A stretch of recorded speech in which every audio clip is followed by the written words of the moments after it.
Hello, everyone. Welcome to World at War Comics. My next guest, Miss Sara Frazetta, owner of Frazetta Girls. Man, a lot of stuff. Writer. Also, I'd like to announce, right? So we have Vampirella, we have Red Sonja. Sara, thank you so much for joining me today. It's such a pleasure having you. Big fan of everything that you are doing over at Frazetta Girls, keeping that legacy alive of Frank Frazetta and everything that he created so many years ago. That still brings a lot of joy to a lot of people. Appreciate you being on. Oh, I'm so happy to be here. And yeah, he really did make an impact. And it's like I've been in the museum. We opened a museum seasonally, sometimes just for a month, and it's a museum that my grandparents opened, and it's such an amazing opportunity because you have all of these artists that come in and share their anecdotes and their personal stories. One second. So we open the Frazetta Art Museum in Florida every year, and it's my mother's collection of original art that she inherited from my grandfather. And it's really amazing to just connect with other artists and just fans who come in and share stories that I've never heard before, and just to see that excitement, like you said, he stands the test of time, and everyone to this day finds him as like their biggest source of inspiration. So it's pretty incredible when you have that kind of talent and you're authentic, what you can do for the world. Yeah, absolutely. I mean, I'm thinking there is kind of a resurgence of like fantasy storytelling. And if I feel like Frank Frazetta is always kind of in the background of that storytelling. The impact obviously that he's had within that genre is huge, from Conan to everything else that he's worked on. Are you starting to see, or have you seen over the last like 5 or 6 years, more and more people coming to the website? Are you seeing traction in that area as people either gain knowledge of what his impact has been on the industry for the first time, or just a return to some of that storytelling?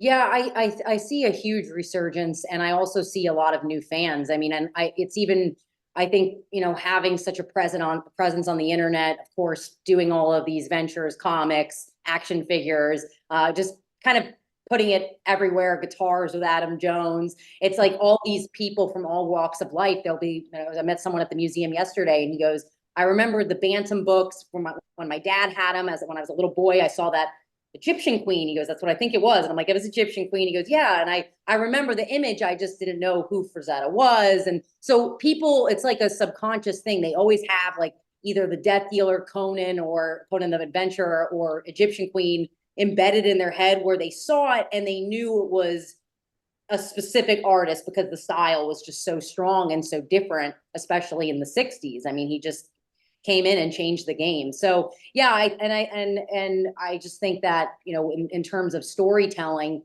it's like Frazetta really, his paintings, that you can go in all different directions with stories, because that's he was a storyteller when he was an illustrator. Yeah. And I mean, that storytelling took place at a very young age. I think I read Snowman was one of his first titles or characters that he created. And I think he was, what, 15 when it was actually published, or 16 years old, Yeah. something like that. Yeah, That's he was crazy. 16 years old. He was just at Bernard Bailey's erasing pencil lines, and the guy John Gunta, who he was working for, he noticed my grandfather putting, like, he had tons of these little flip books because he was a madman and he was just drawing all the time. So he did this little flip book of his own character called Snowman, and John Gunta looked over and he goes, "What are you working on, kid?" And he went through it and he goes, "Oh my God, you have talent, like a lot of talent." And he, 15 years old, he said, "Let's publish something. I'll help you and teach you how comics work." And that set the tone for the rest of his career. That's incredible, man. At such a young age, too, right? Yeah. They were working early back then, though, because I mean That's true. they didn't have a choice. It was the Great Depression era. They're like, "Yeah, kid, you're not going to sit home and draw all day. You're going to go get a job." So there was a little bit more pressure, which could be good. Yeah, I think, well, having 4 kids, I could tell you, I think it could be good for sure. Yeah, get them started, get them not used to it at a young age, so they're not like shocked when they get out of college and go to work I for the have to rest of work my for things that life. I want. To wake up to an alarm. Oh, yeah, you have to prepare. because otherwise it is a shocking moment in life. Exactly, exactly. Well, I mean, that's pretty exciting. I mean, let's talk a little bit about you, Sara, because you've done so many amazing interviews that I've been able to watch, and we certainly talk about Frank a lot, as we should.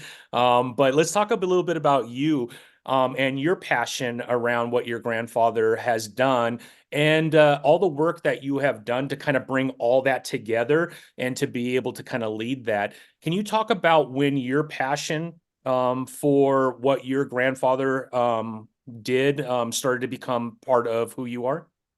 Yeah, I mean, my passion for my grandpa was always just passion for grandpa. You know, I Yeah. loved him. He was like a father to me. I lost him when I was 20 years old, so I did get to spend a lot of time with him, 35 now. But I really didn't understand the impact of his work. My grandma really kept it like she was like a vault.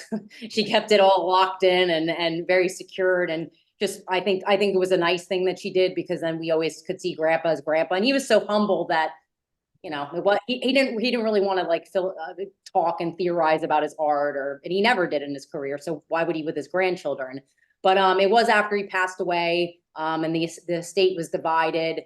I really wanted to work in a creative industry. I was working in post production at the time, and I was always just a very creative person and wanted to work in something a little bit not as, I guess, stringent. I liked to be the boss. I was always pretty bossy growing up, so that's a hard thing when you're getting in an industry when you have to be one of the, just coexist with everyone and fall in line. So it was an interesting, transition in my life, just finishing college. And my mom said to me, Sara, we finally got the estate kind of separated where we can do our own thing now. Do you want to start a business with me for your grandfather? You loved him. She was like really pushing it. She's like, I know the family thing. It's a lot of stress, but remember how much you love your grandfather and think about that. And I'm like, yes, I do. So it was also enticing because the filmmaker Robert Rodriguez was working with us at the time, and he was going to remake the Fire and Ice as a live action film.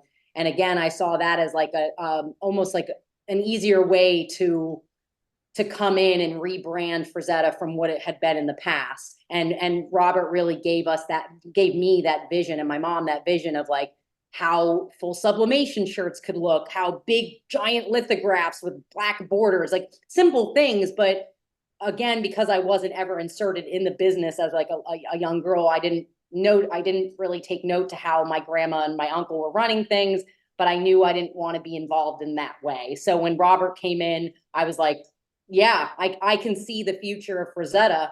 And I know this is a really long answer, No, you're but good. over the years, it was always for many years. I mean, 6 years at least. It was a very part-time job because we had to gain respect that we're a business. People can trust us buying things online. Our website was extreme. I mean, I think I was selling things from Facebook at first. I didn't even have a website, and we built a website. It was a very, bad website, and we had to just keep evolving. And my partner Joe came in 2017, and my partner Joe, he was just always this like really, really savvy online. He started an online business when he was 14 years old.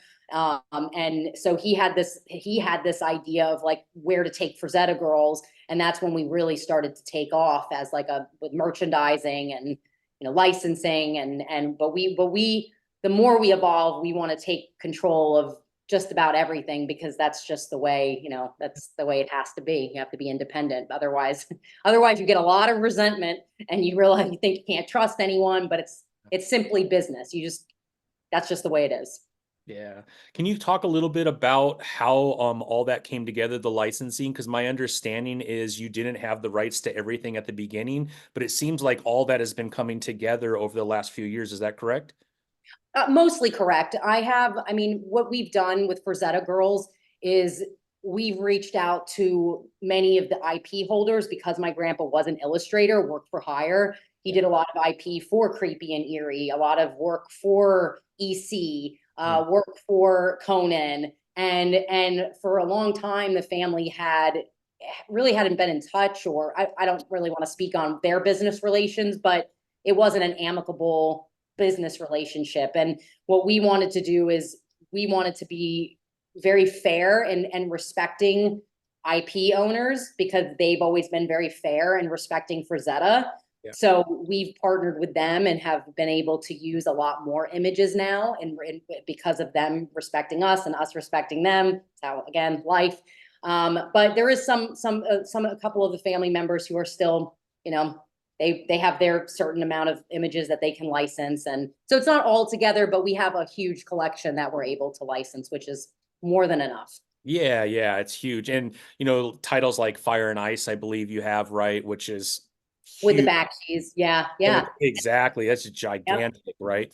Oh my God. And I mean, Fire and Ice has just been so sentimental to me. I mean, I definitely have to retract of saying didn't know as much about my grandpa when it comes to Fire and Ice. I knew because I started watching Fire and Ice when I was like 5, but I guess when like trying to grasp how much my grandpa did on that as a young kid, I now even still diving into it, I was like, God, he was basically the director. He was co-directing with Bakshi on so many levels, and it's really amazing. So I was always a fan of Fire and Ice, and having the ability to work now with the Bakshis, and Ralph himself is having approvals, and I think it's really a beautiful thing. It's Yeah, I fun. mean, and even I think how they developed that animation at the time was so far ahead of what anybody else was doing. What was it called? Roto. Rotoscoping, yeah. Yeah, I Yep. mean, it's just incredible, right? Taking kind of live action and then doing animation out of that live action. And then when you watch it today, it still holds very I don't know, updated. It feels very updated, the style of art that was used during that time frame. And I feel like there's been a almost, I don't know, people are being exposed to it for the first time, and it's pretty Yeah. fun to watch someone watch it going, holy crap, this was in 83. Yeah, Yeah. yeah. No, and they did a great job because their budget was 1.2 million, Yeah. and that kind of rotoscope animation, like what Steve Gordon, he was the animation director, and he's told me so many times, God bless Steve, what actually is what goes into rotoscope animation, because if you look on the internet, it says, oh, they just trace over the live action, and it's not that simple. It's having to go through hundreds and hundreds and hundreds of frames, pick them, key them, it goes to the animator, goes back to the animation director, then it goes to Right. Ralph, then it goes back. It's this like laborious process that's like excruciating. And I know it was excruciating for my grandpa, because he's like, after it was done, he was like, I don't really want to ever do rotoscoping again. No Yeah. thanks. Well, So so yeah. you talked a little bit about Robert Rodriguez, and I know I think in 2010 is when he was working on a live action. Do you think we'll ever get back to that again? I hope so. I know Robert, I talked to him recently, and he's still very passionate about it. To be blunt about it, I think the timing just has to really be right in terms of like what people are accepting of. And Yeah. for a while now, we've gone through this period of, no scantily clad women. And that really is a problem for Frazetta, Yeah, because a you're little not bit. a little bit, it's so I think once we get back to that, the pendulum's always swinging. And once it swings the other way and we get back to understanding that some of us just want entertainment. We're not Yeah. thinking about it so philosophically. We just want to see beautiful looking creatures and humans. I think then the time will come for live action for Zeta. Yeah, yeah. I feel like we're getting there. I think the pendulum went too far on one side and now it's kind of correcting a little bit. So I'm hoping that we get to that point because the stories are amazing, and you know, the art that your grandfather put forth in those stories is crucial to the storytelling, or it's not Fire and Ice, right? It doesn't exist without that. So yeah, I'm hoping that we get back to that, and yeah, it'd be amazing to see Robert, because I've read some of his articles talking about Fire and Ice and the passion that he has around that storytelling and what Frank Frazetta meant to him growing up as a creator, the impact that he had on him. I know there's like I think there's a genuine respect that Robert has for Yeah. the Fire and Ice, and I think he's the right person to take it to live action if it happens. Yeah, he's honestly, like you said, he's one of the most passionate Frazetta fans I've ever met, still to this day. I mean, his inventory of which paintings are like what the dates, and his he has a huge Frazetta original collection all throughout his home, and it's like just every wall is Frazetta. I mean, I think it speaks for itself. Yeah, He yeah. even has like statues made of the art, derivatives, and takes photos of the statue in different seasons. Like he loves it. Like he just everything, because Frazetta is the reason he said he became Robert Rodriguez. It propelled him to take Wow. a chance and do art film his way, just like Frazetta did art his way. I mean, so it gives everyone that little bit of like that fire to say, oh, I'm gonna be confident about this, and I'm gonna go with my vision. No one's gonna tell me what's right and wrong. I love it. I love it. That's how it should be, right?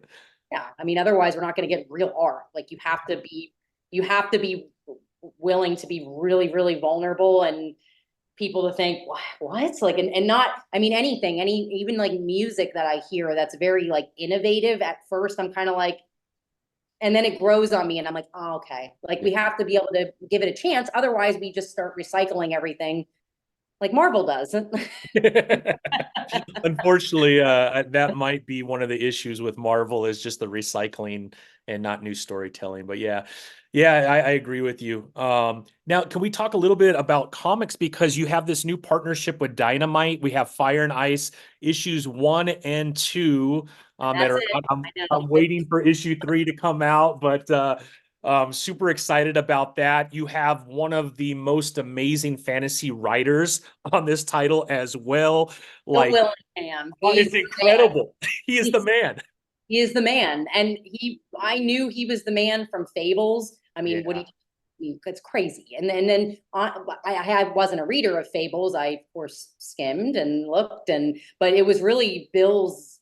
I don't even know who he was talking to, but he was on an interview with someone, and I instantly, again, like that gut kind of godly thing going on, where I was like, my grandpa would have really liked him.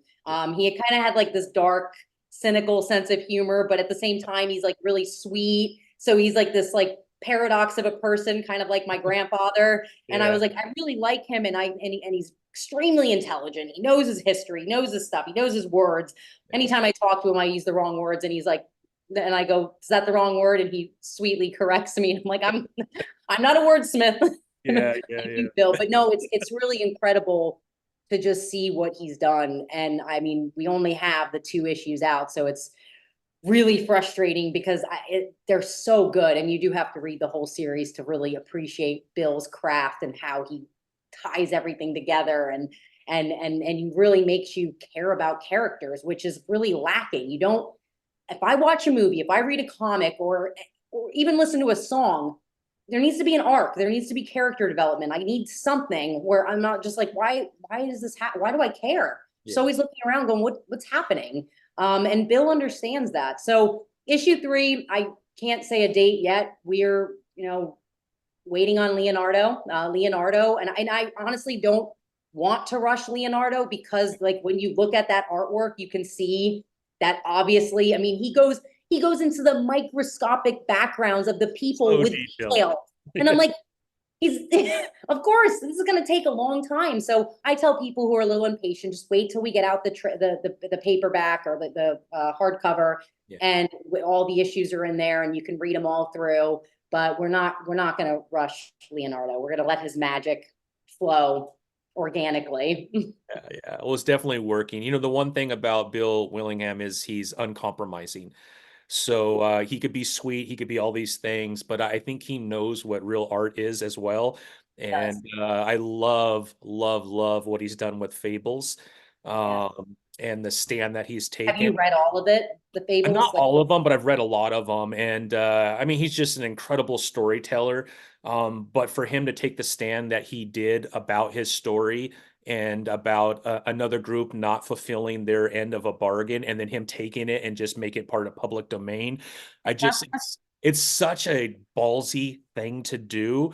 But it really brought a lot of light, I think, in an area for creators that I mhm. think is really important. So I don't know. I feel like he's sacrificing a lot for the next generation of creators.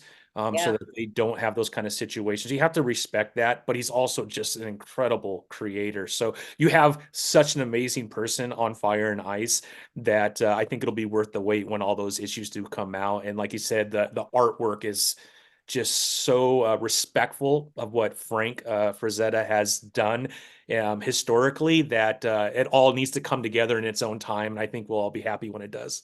Yeah, I agree with you. It's beautifully said. And I love how Bill stood up for creators. And those are the type of people that I want to align Yeah. my business with and the Frazetta brand with it. It's like that's what my grandpa was known for, standing up for his rights as an artist, taking back the originals, making sure he was compensated with licensing. My grandma was, ruled with the iron fist, but it's the only way. You have to become that person when you're dealing with other people and licensing and trying to just make sure everyone's doing the right thing. And it's like, to go on a little bit of a rant, but so many people will point their fingers at like corporations, the big people, and what we can do in this moment of time as like someone like me owning this business.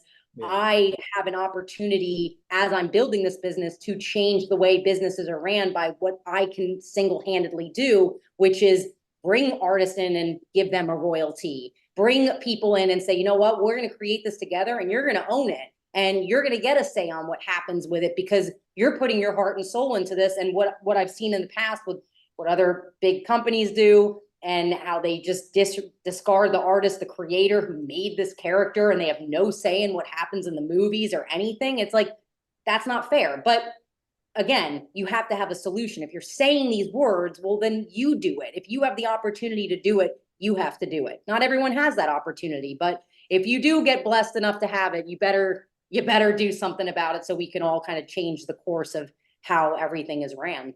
Yeah, nicely said. I agree with you. Are there other titles that will be moving over to Dynamite from Opus as well, or is it something you're not allowed to talk about yet? Not allowed to talk about yet, but yeah, we'll have some updates on all of that soon with the speaking of people who don't handle things correctly, Opus. But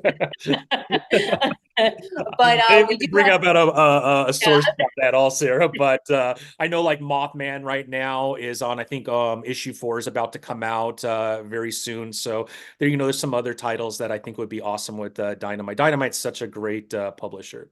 yeah, they've done an incredible job. And Nick, that's why he's still around. It's Yeah. because he's done the right thing. And comics are a difficult business. I mean, they are. When you really look at the margins and the cost of things, it's an expensive venture, and you have to be aware of that. And then when I personally crunch numbers, I'm like, geez, you get more respect for the people that take it on and the Yeah. risks that they take. But yeah, to see that and then think about how long Nick's been doing this, it's pretty incredible. And I've told him that. I'm like, Nick, hats off to you. Good job. That's a lot of passion you have to have for comics to keep going. For sure, for sure. I mean, no one really gets rich in comics. That's what I've been told from a lot of people. So yeah, you're very right. Razor thin margins. But from a marketing standpoint, right, it's a really good way to get your message out there, your story out there. And then you got to find other ways to make money out of it outside of comics. Is what I've Yeah. been told. Yeah, you got merchandise. You gotta. Exactly. Well, and I think it's like so many of these people, from what I've seen with comics and new people popping up and then going away. It's like their whole goal is to just get it to Hollywood, and it's like there are so many terrible movies and series out there. I mean, I've just been on the app scanning. I'm like, can I get a decent romantic comedy? And it's like impossible. But like, it's that I think that's they're overlooking the whole point is like you have a great story, something will come from it organically. You don't have to just rush something together in hopes that, oh, this is my pitch deck. I mean, and I think that's what so much has been lost in comics. I mean, my mom is like my biggest critic with anything that I do. She's also my biggest supporter, but she always refers to like the House of Mystery. Those were her favorite comics. Yeah. And she's like, the writing was just so much better. There was more dialogue. It was smarter. It was more intriguing. I could just sit there and get into the world. And she's like, and I just don't see that these days. And I'm like, well, yeah, because everything's coming out so quick. Yeah. People are just trying to, again, use it as the catalyst to something else. And they're not putting their heart into it, because at that time, comics were just comics. I mean, no one had the means to just produce a movie out of it. That's not the way the industry works. So I think we do have to like figure out a way, like if you really want to make a comic, make a comic. Don't just assume that it's going to become this huge series, because Yeah. probably Probably not. Yeah. Most of them don't, right? no, most of them don't. So just Yeah. be happy if you made something and Yeah. it's exciting, and someone can open it who really loves comics and sit there and escape the world. And that's the point. Like, help people with their imagination and escape. God knows we all need it right now. We need to Yeah. escape. Yeah, yeah. I think we're all looking for escapes, and I agree with you. Can we talk a little bit about merchandising? Because Frazetta Girls, you're killing it on the merchandising side, and we just got Dark Wolf action figure a couple months ago, so I've already ordered mine through the website. So we'll wait for that to come in. But man, how exciting is that? And I'm hoping there's going to be a Tigra, a Larn. What else can we talk about when it comes to action figures? I'm sure you have a good plan for that. Yes, and thank you for your support and saying that. That's so kind. I mean, the action figures have been the most gratifying merchandising venture that we have done so far, Yeah. because man, you guys, the collectors, like true collectors, and Yeah. and it's like, the mostly men are collecting the action figures. I have to say, there's a few women, but mostly I'd say 95% men. And I just like can feel like the spirit of like your little inner child boys coming out, like, and it's so cute, and I love it so much. And like I had that inner child little girl like with Barbie, and I had my Polly Pockets, and just to be able to like see something and pose it, Yeah. and look at the detail. It's really an incredible thing to go into this, just because of the love behind it. But yeah, the Dark Wolf, we're really happy with it. I mean, the more it's like kind of like a process of like letting it soak in. Like yesterday, my mom got her first. She didn't even have the Dark Wolf yet. So I finally brought her a Dark Wolf, and I'm like, Mom, I'm so sorry. And she took it out of the package, and she was changing the hands and putting the accent, and she had him battling with the Mezco Conan. And Yeah, there you go. and I was like, Mom, I'm like, this is so cute to watch you playing with your action figures. Yeah.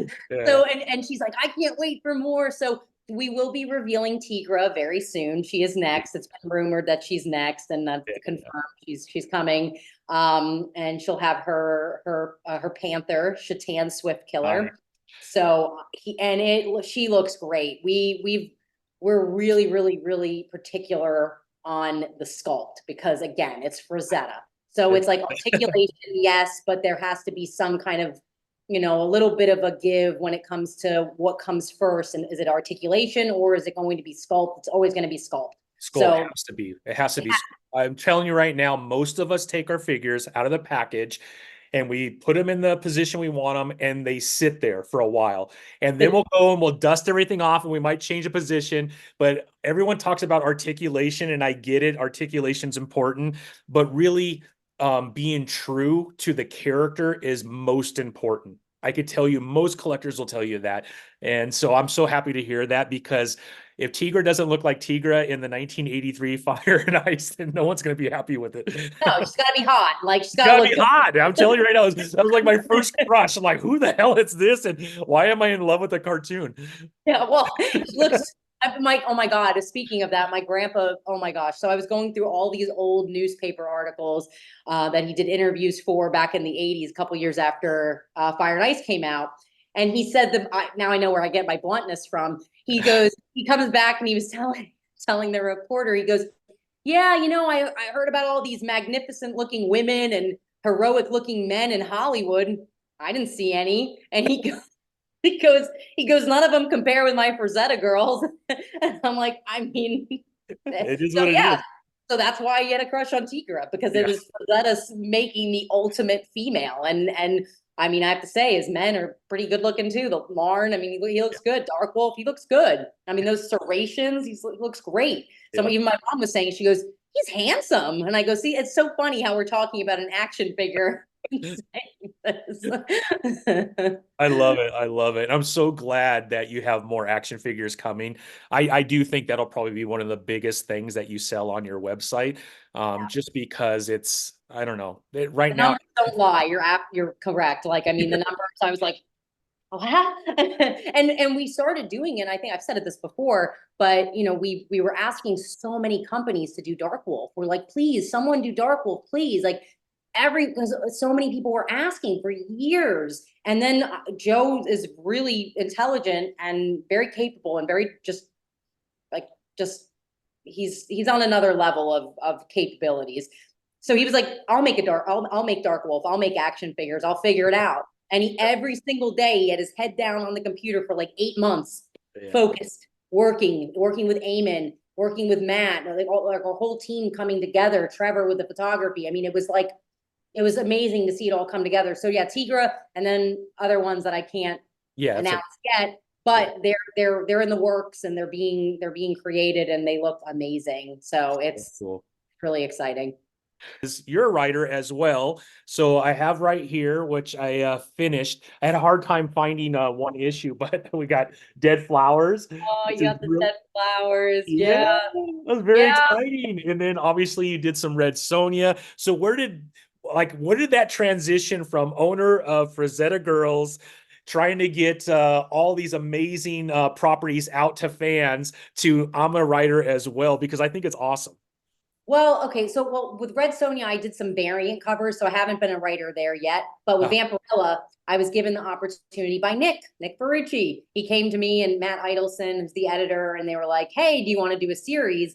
And I really think it's because they I don't even know if they knew I was a writer. I think they just were basing it off of the fact that I was doing covers and I was getting a little bit of traction when I was doing my art. And I started art just because I really wanted to know how good Grandpa was. And I was like, damn, he's a wizard. Like, he's I so good. think that's And unfair for anybody to try and compare themselves to Frank Frazetta, though. it That's is tough, right? it's totally unfair, but that was really just like the point of just being, even having an interest, so I could talk to artists and have more of an understanding. Yeah. I have to be a hands-on learner, so if I'm not doing it, I won't understand it. I'll be like, hibbity hooba, I don't know what you're saying. um so it helped me understand it and just, I guess, respect it a bit more. But in no way will I call myself an actual artist or an actual writer, because any artist, and Frazetta is probably the exception to this rule, but any artist, they're spending 10 to 12 hours a day at their craft. Writers like Bill Willingham, talking to him the other day, talking about how he became the writer he is. And he's like, I dedicate my life to it. And it's like, that's when you become that. Yeah. For me, my baby is Frazetta Girls. I do love to dabble in creative endeavors, and it was so fun talking to, because Bob Freeman was my co-writer on it. I did need a co-writer because I'm not a writer, and so Awesome. just going back and conceptualizing and going back and forth with him on the script. Names are really important to me, what they symbolize. So there was a lot of like working parts to it, and thinking, just it was all Bob's idea with the homage to my grandpa and bringing him and meeting Vampirella. And I was like, that would be his fantasy, right? Like, let's do that. For And sure. then of course, a lot of it was just personal things, that hauntings that happened to me when I was a little girl, and I wanted to incorporate that in it. So it was fun having that experience. And Bob and I talk about maybe doing other things down the line.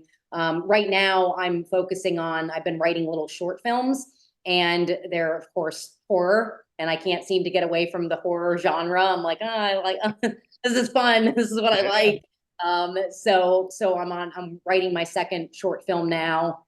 My first short film it'll come out soon. It's not going to be anything profound, because you have to start from, like, it's like I look at my first drawing and I'm like, oh my God, I can't believe I posted that on the internet. But I want to keep doing that with any creative thing that I have an endeavor with, because it's like it's a source of inspiration. Like, look where you started. You can see some potential in it. Like, you're like, I think I can keep going with this. But again, you have to become, again, I wouldn't even say, oh, I'm a filmmaker. You have to dedicate your life to that. So it's really whatever is sparking my interest at the time, where I'm like, this is what I want to do now. And probably a year from now, I'll be doing something completely different. And I'm like, well, this is like what I want to do now. So Yeah. I'm a person that just kind of moves around to whatever is inspiring me at the moment. Is there a character or a creation of your grandfather's that you would love to write? Funny you ask. Yes, recently one character that I think I'm going to do it. Now I'm going to cement it by manifesting it and saying There you it. go.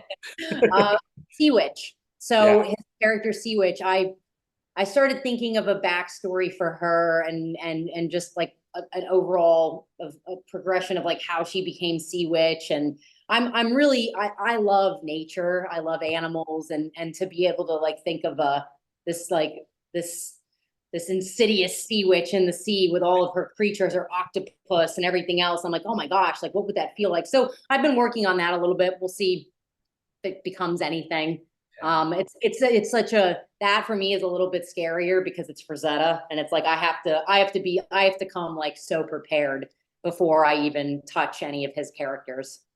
You're a Frazetta though, Sarah, so I think He'll it's good. forgive me if it's bad. I'll be like, I'll look from above down and go, oh God, stop embarrassing yourself.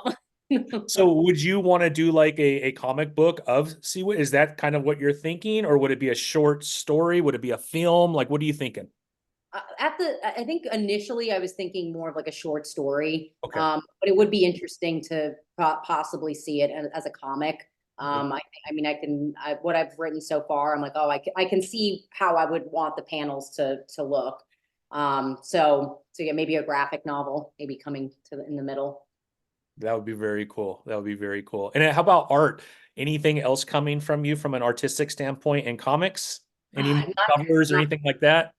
Not yet. I have to really be in the right mindset. Like I owe so many people right now blanks that I was doing drawings on, and I'm like, I'll get them to you.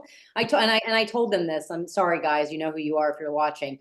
But I told them. I said it might be take me a month. It might take me like 9 months because I have to wait for the inspiration to hit me to get back into it again. Otherwise, I'm Yeah. just gonna do crappy stuff.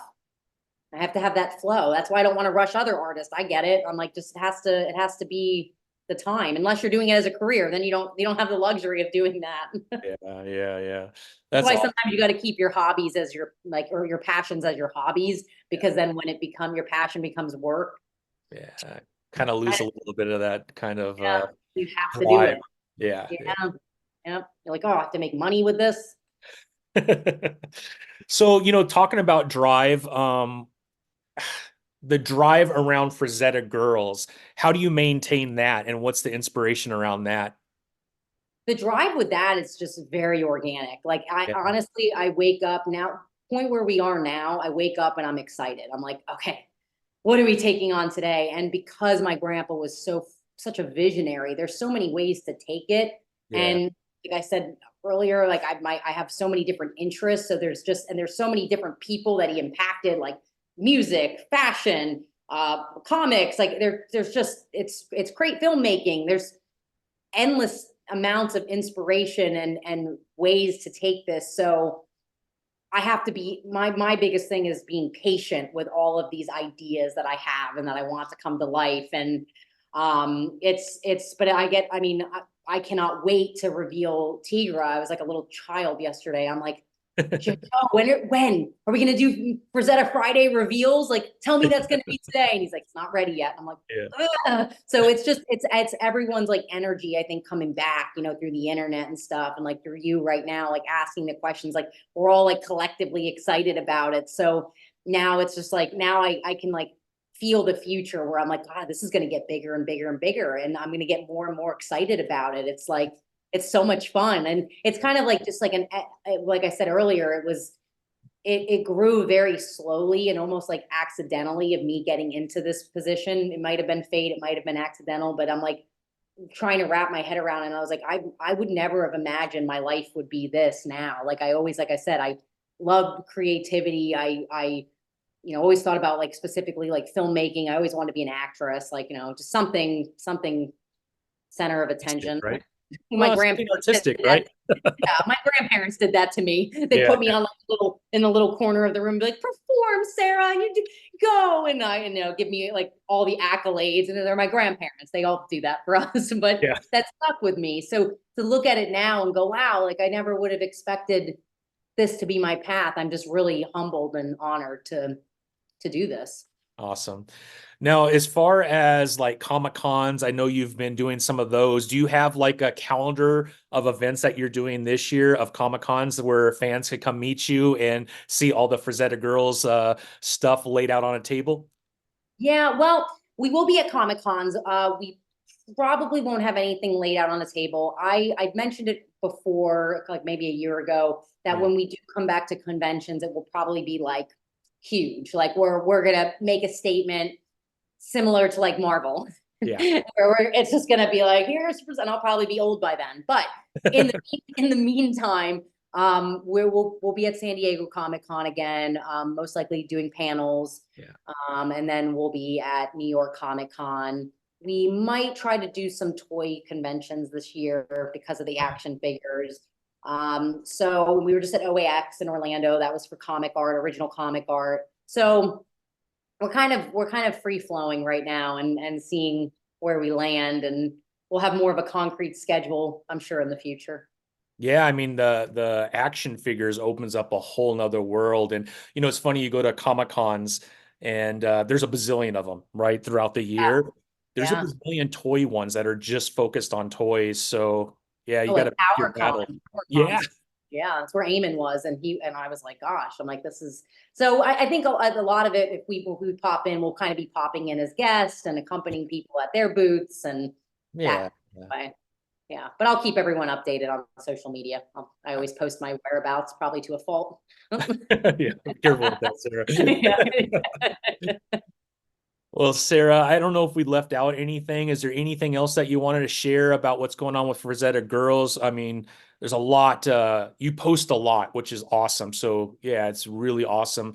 You're We like, are. I feel like I'm always up to date with following Frazetta Girls. But is there something else that maybe we haven't mentioned that is worth mentioning?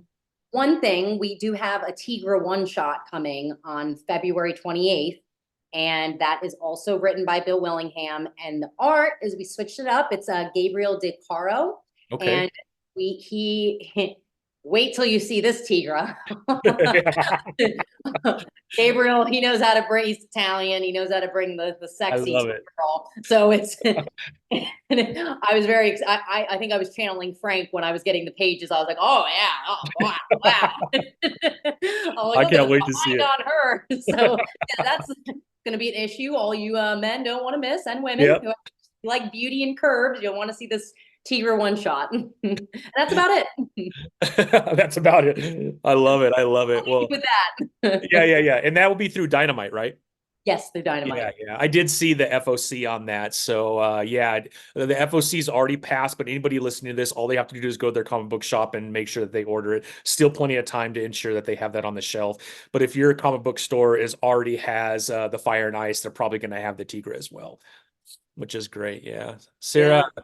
I just want to say thank you. I'm a big fan of everything that you're doing with Frazetta Girls. So glad to see that someone like you and your passion around your grandfather and everything that he brought to the art world, the television world, the comic book world, everything is being kept alive through your passion. I really appreciate you coming on today. And I hope we could do this again as more and more information comes out around action figures and other IP that maybe will come through Dynamite. It would be great to have you back when you're able to talk about those things.